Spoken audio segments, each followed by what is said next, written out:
I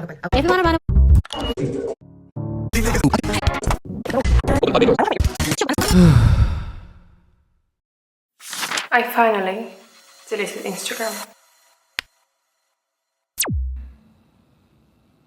So if you see a woman cry, where roses grow and ship sails die, tell her I remember her when, and I won't forget the life that should have been.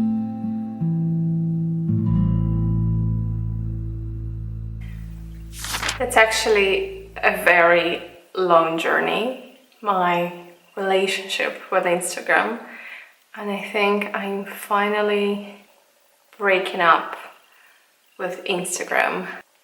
So let's start with the deleting process, which actually wasn't that easy. When you decide to delete your Instagram, you need to press a lot of buttons to accept and really yes, I'm seriously deleting my Instagram. And of course, Instagram in this case is very smart because it always tries to to give you other option like, oh, do you want to deactivate your account maybe? Are you sure?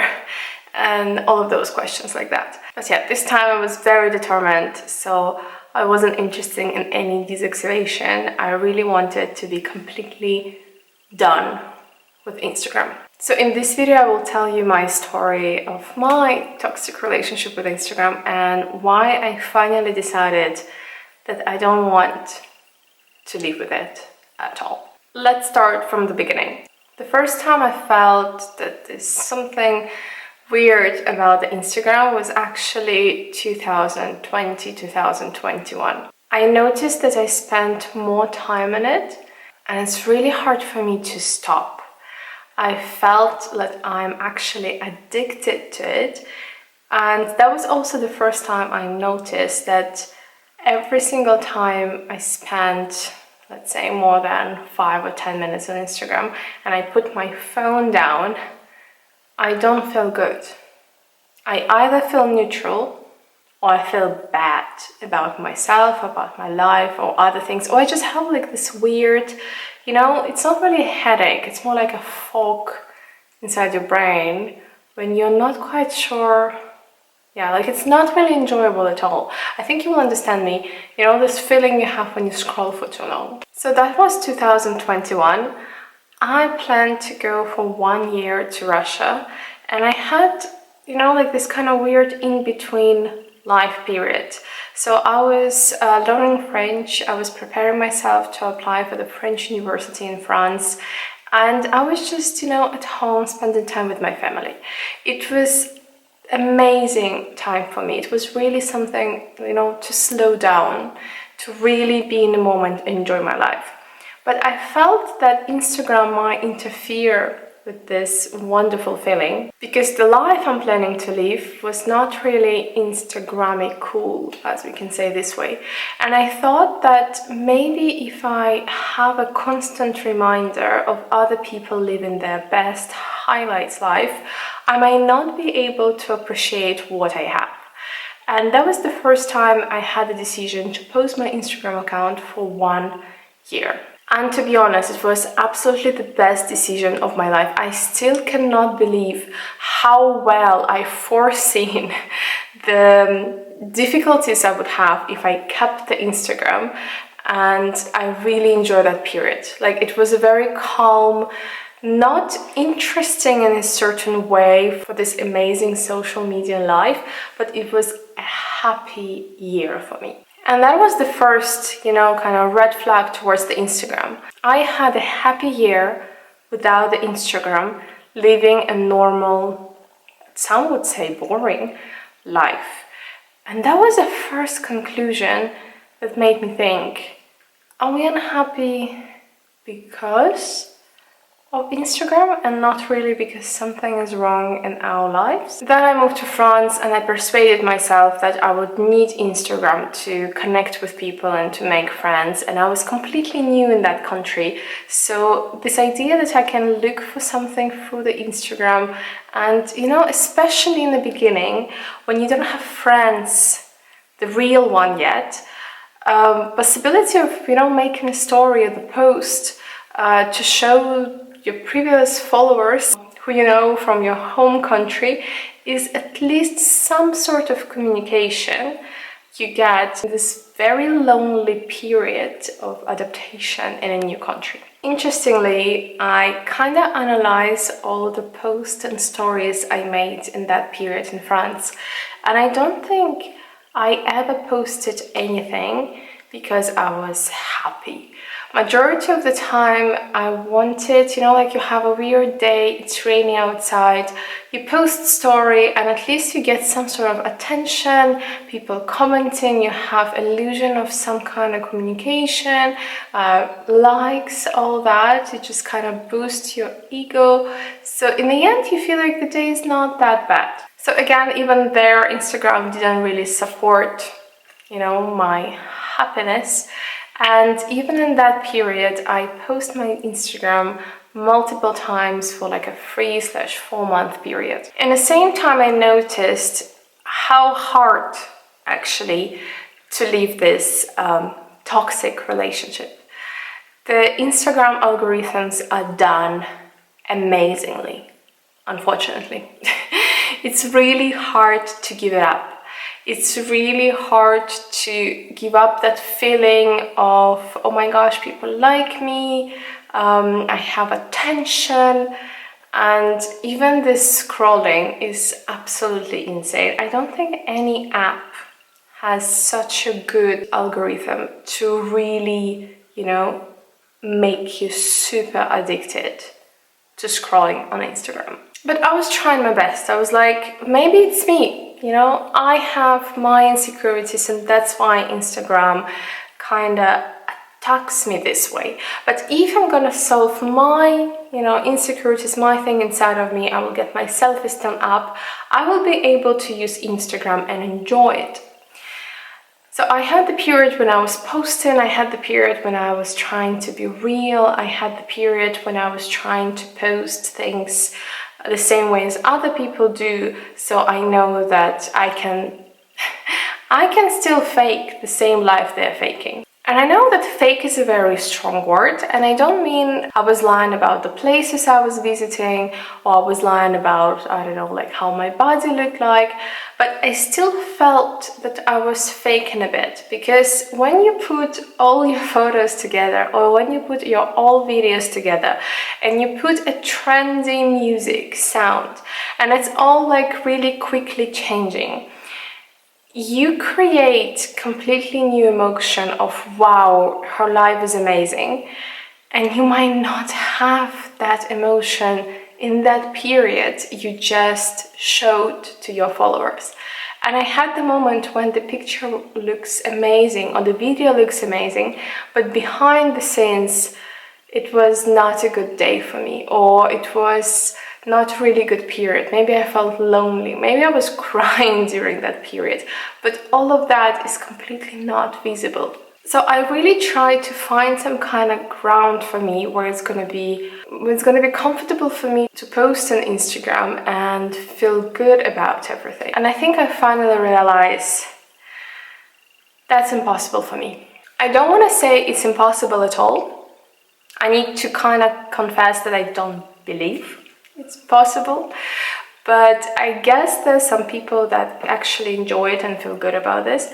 But what I know for 100%, it is impossible for me to keep Instagram, to be a user of Instagram, so post or consume the content and be happy. And here's some things that, in my opinion, don't make Instagram a happy place. It's 2026, and at this point, Instagram is a huge platform to express your best possible portfolio. It doesn't matter if you use your Instagram for business, you need to have your professional image. People post their highlights, the best moments, but now they're doing it even more professionally. When you open the Instagram, what you see is filtered advertising everywhere. And in order to find a real account, you need to really try hard.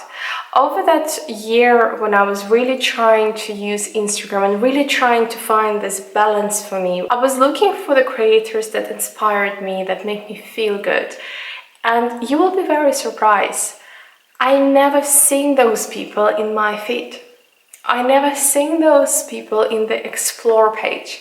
I really needed to dive deep in order to find them. And even when I found them, Instagram makes it almost impossible to choose the content you want to consume. With all the advertisement and suggestion, when you're opening the app, the chances that you will be able to see exactly the blogger you want or exactly the content you want to see in that moment is almost impossible. So at some point you will dive into this crazy amount of posts and reels about the most successful success you can possibly find in multiple spheres possible. Comparison is a thief of joy. And I think Instagram created the perfect platform for that comparison to continue distilling. On the bright side, I do believe that people need to express their ideas, opinions, their life. It's normal for us to share. But from now on, I choose to share on the platform that allows to do it comfortably. And I'm actually talking about YouTube. YouTube for me was this kind of perfect platform when I can actually choose the content I want. Just a disclaimer, I don't have a YouTube app on my phone, and I don't know, for me it's super weird to have YouTube on my phone because it's really something I watch on the TV or on my computer. So the scrolling, because you also have reels on YouTube, is actually super uncomfortable when you do it for the computer or through the TV. So I'm actually, not really interested in scrolling on YouTube that much. And I don't think YouTube has such a great algorithms, so I actually never had a problem of being addicted to scrolling on YouTube. So I'm basically just choosing the longer videos on YouTube. And in this case, your brain really thinks harder, because now the brain commits to 10, 15, 20, maybe 1 hour of some kind of video. So you're more careful of choosing what you want to watch. And when you choose something, you dedicate your time to this particular topic. So watching 20 minutes about someone's marathon journey, for me, happened to be so much more inspiring. It felt so much better than to scroll over the 100 different reels about different people running marathons. So I got to the point where I can't see any positive parts of Instagram for my life. I don't feel good when I post because I'm basically creating this very short video that doesn't tell at all a story behind. And there's different platforms that allow me to do much more, to tell the full story to people that are willing to spend 10-20 minutes of their time to listen to it. I don't get anything useful from consuming the content on Instagram. Yes, I can find some good pages with a very useful 15-second videos about things that interest me. But I can find absolutely the same, again, on different platforms like YouTube, and dive much deeper in that topic by watching something which is 10, 20, 30 minutes. I feel better not having constant advertising non-stop through my phone on Instagram.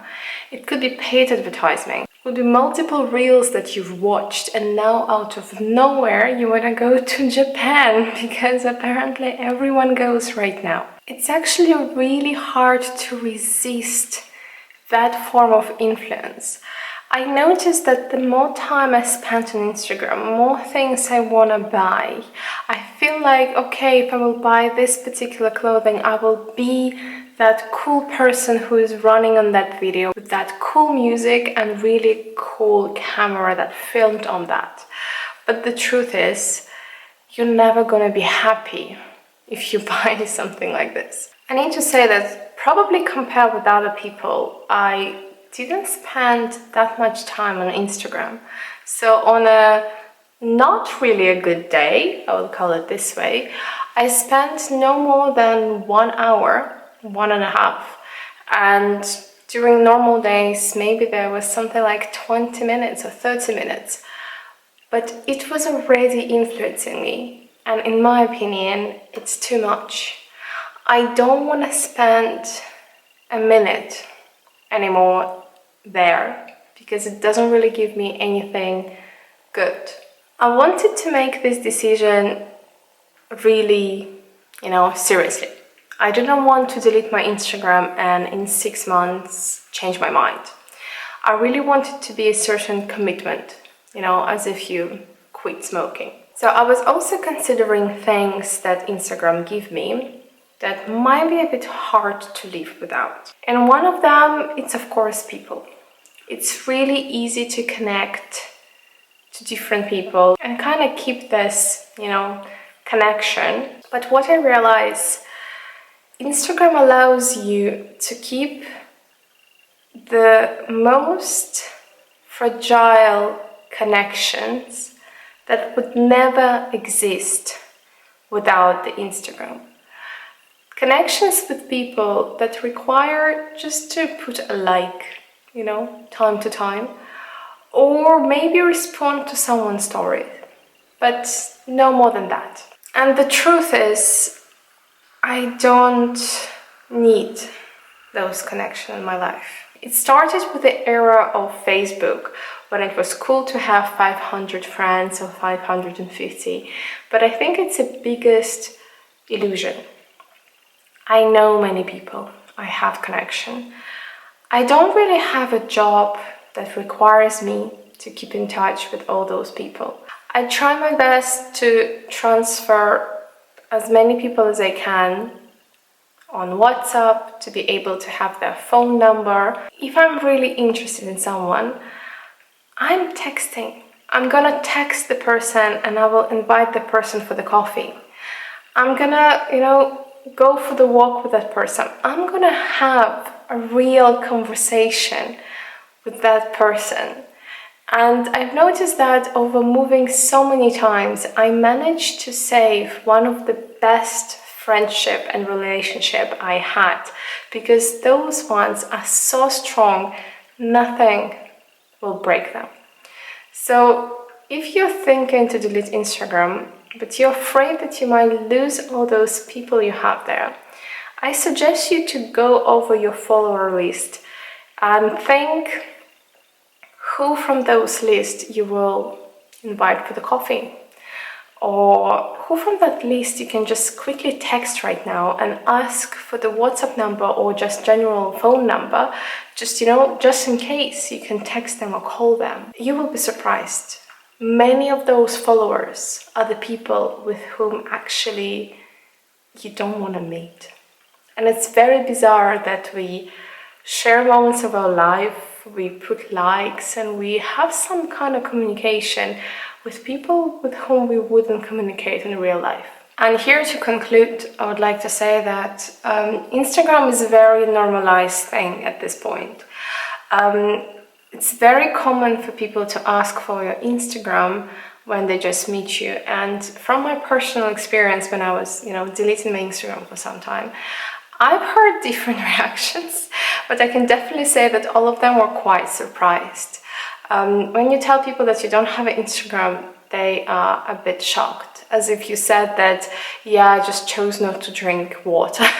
Plus to that, Instagram is super addicted, and when you're already there, it takes some work to transfer your life from Instagram to reality, to transfer people from there to, to start texting people, to start asking how they're doing, to have a call with people who live long distance, to invite people for coffees. We are coming back to this kind of work, communication, when in order for you to keep your relationship, you need to do something.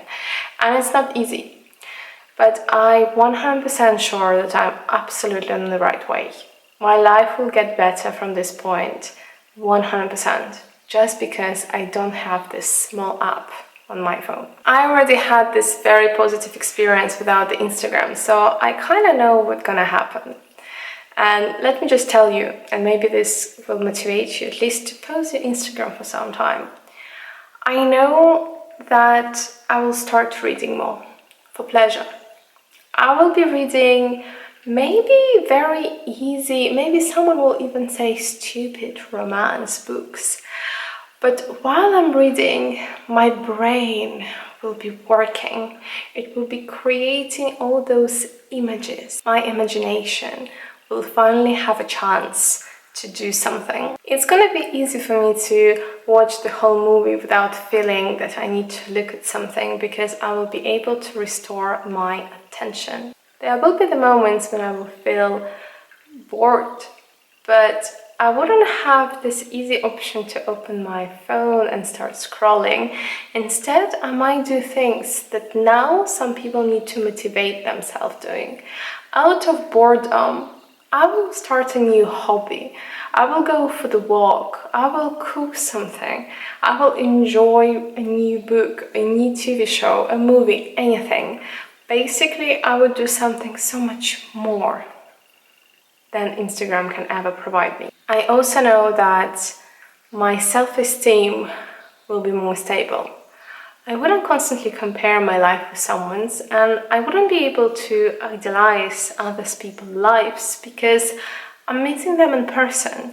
I'm talking with them. I will probably have a better relationship with my body. I will know better what I actually want, and not something that was constantly advertised to me for so much time, and now I feel like I want that. Actually, Japan, in my opinion, is the perfect example for me. So if I will be honest with myself, I have a certain list of countries or places I would like to visit. And to be honest, Japan was not really in a top 10, not maybe in a top 20 on that list. And only thanks to social media, I started to have this weird idea of like, should I go to Japan? Is it cool? Is it interesting? And for me, that is a perfect example how advertising and influence works. Because it's so easy to confuse our own desires with the one that advertisement gave us. I know that I will be more connected with my own dreams, and I would never try to live the life someone else is dreaming of. And I also know that the time I spent on my phone will drastically go down, because to be honest, there's nothing else here that I spend my time that much. Yeah, probably calculator, translator. Yeah, translator. I use translator a lot, but probably that's it. Thank you guys for watching this video. I hope it motivated you. Maybe to post your Instagram, just, to try it out. And then see how it goes. But I can't wait to have this wonderful life without Instagram, because I just know it's gonna be great.